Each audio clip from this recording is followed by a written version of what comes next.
मुंबई गोवा राष्ट्रीय महामार्गावर रस्त्यांवरील साईड पट्ट्यांलगत मोठ्या प्रमाणावर कचरा टाकला जात असल्याने जागोजागी कचऱ्यांचे ढिगारेच ढिगारे पाहायला मिळत असल्याचे चित्र सध्या निर्माण झाले आहे।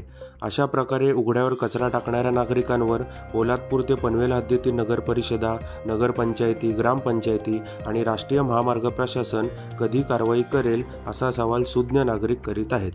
तर दुसरीकडे याच महामार्गावरील चौपदरीकरणामुळे अनेक छोटी मोठी गावे जरी समृद्धीकडे वाटचाल करत असली तरी ग्रामपंचायतीच्या मनमानी कारभारामुळे गावठाण, गुरचरण जागा या अतिक्रमण बाधित झाल्याने ग्रामपंचायत हद्दीत कचऱ्यासाठी डम्पिंग ग्राउंड शिल्लक राहिले नसल्याने महामार्गावरील अनेक ग्रामपंचायती कचरा गाडीमार्फत गोळा झालेला कचरा महामार्गालगतच्या साईड पट्ट्यांवर टाकून आपले सोपस्कार पार पडत असल्याचे चित्र सध्या पाहायला मिळत आहे।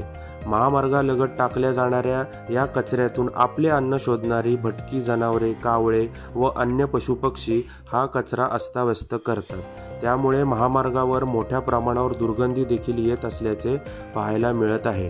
अनेक वेळेस या कचऱ्यातून अन्न शोधताना भटकी जनावरे एकमेकांच्या अंगावर जात वाद करताना महामार्गावर अचानक आल्याने अपघात झाल्याच्या घटना देखील घडल्या आहेत।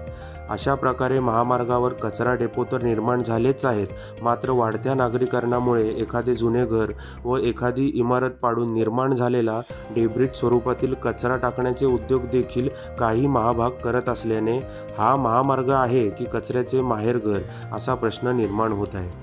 गेली 18 वर्ष अनेक समस्यांनी ग्रस्त असलेल्या मुंबई गोवा महामार्गाचा जटिल प्रश्न अद्याप सुटलेला नाही।